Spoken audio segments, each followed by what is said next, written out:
नमस्कार, आप देख रहे हैं गिरिडीह व्यूज। मैं सिमरन भारती। झारखंड के मुख्यमंत्री को ईडी का समन आया था।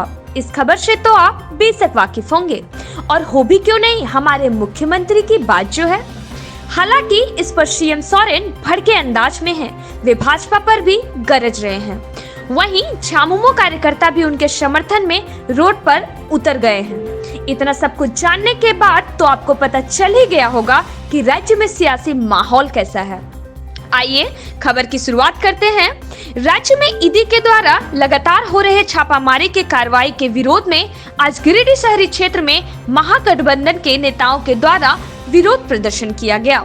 जुलूस रेलवे मैदान से शहर के मुख्य मार्ग को होते हुए टावर चौक पहुंचा, जहां एक बड़ी सभा का आयोजन किया गया था।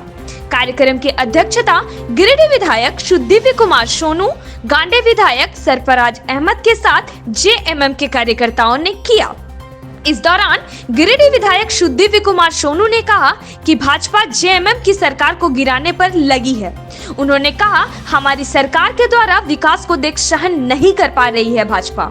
विपक्ष को राजनीतिक ताकत के बल पर सत्ता नहीं मिली तो संवैधानिक ताकत से सत्ता हासिल करना चाहती है। सरकार को डराने, हिलाने और गिराने के लिए संवैधानिक संस्था ईडी, आईटी और सीबीआई का दुरुपयोग किया जा रहा है। लेकिन जेएमएम सरकार इन गलत नीतियों वाली राजनीतिक पार्टियों से डरने वाली नहीं।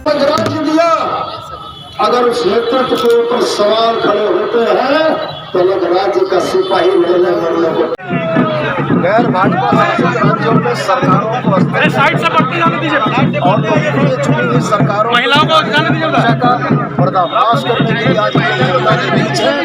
झारखंड की जनता यह जानती है कि हेमंत सोरेन की सरकार में ही झारखंड का भला होगा, और हम झारखंड की जनता तक इन बातों को ले जाकर भाजपा की नाकाम इरादों को बेनकाब करना चाहते हैं और झारखंडी जनता से अपील करना चाहते हैं कि झारखंड विरोधी और झारखंड के समर्थकों की पहचान करें। और मुझको पूरा भरोसा है कि झारखंड की जनता के आशीर्वाद से हेमंत सोरेन की सरकार अपना कार्यकाल सरयू राय भी कह रहे हैं निर्दलीय विधायक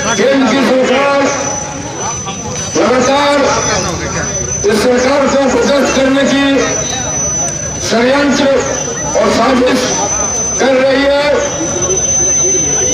पिछले 6 महीने में लगातार यूपीए गठबंधन के नेताओं को प्रताड़ित और परेशान करने की कवायद। मोदी सरकार गैर भाजपाई सरकार जो जनता के द्वारा जिस राज्यों में चुनी गई है, वहाँ के सरकार को स्थिर करने के लिए, अस्थिर करने के लिए, गिराने के लिए मोदी हमेशा भाजपा के लोग वहाँ पे ईडी और आईटी और सीबीआई का दुरुपयोग कर रहे हैं, और जो बिला वजह बिना तथ्य के यहाँ के सरकार को परेशान कर रहे हैं, गठबंधन की सरकार को गिराने का प्रयास कर रहे हैं। जहाँ खरीद फरोख्त में कामयाब नहीं होते हैं, वहाँ पर ईडी और सीबीआई का दुरुपयोग करते हैं। इन्हीं को लेकर के हम लोगों ने आज एक दिवसीय धरना यहाँ देने का काम किया है। पूरे जोर शोर से महागठबंधन एक है, और ये हेमंत सोरेन के नेतृत्व में ये सरकार को 5 साल अगर कोई हिलाने का प्रयास करेगा तो निश्चित रूप से ये जान लीजिए कि 24 में केंद्र की जो सरकार चल रही है, तानाशाह सरकार, इस सरकार को मुँह खानी पड़ेगी। और वो जनता देख रही है, जनता सारी चीज़ों को जान रही है कि ईडी का इस्तेमाल मोदी जी उस वक्त करते हैं जब मोदी को भय होता है, तब वो ईडी को आगे करते हैं। और आपने देखा होगा कि मोदी कभी भी, ईडी अगर निष्पक्ष काम करती तो कोई भी भारतीय जनता पार्टी का नेता हो, विधायक हो, सांसद हो, वहाँ पे ईडी का छापा नहीं पड़ता है। और वही ईडी वैसे लोग जहाँ पे कहीं पर कोई तरह का लूज खटोट, काला बाजारी या घुसखोरी नहीं है, लेकिन बिला वजह परेशान करके, ताकि तुम परेशान होकर के सरकार से वापस समर्थन खींचो और भाजपा में शामिल हो। जो भाजपा में शामिल होगा वो गंगा जल की तरह पवित्र हो जाता है। आपने देखा होगा कि बंगाल में यही चीज़ किया कि जो बोलते थे कि भ्रष्टाचारी है, ये है, अपराधी है, आज जब भाजपा में गए तो वो गंगा जल से पवित्र होकर के निकले हैं। तो भारतीय जनता पार्टी का मंसूबा भारत की जनता जान चुकी है। झारखंड चट्टानी एकता के साथ गठबंधन काम कर रही है और इस सरकार को हिलने नहीं देगी। अब मोदी जी को 24 में इसका सबक जरूर सिखाएगी।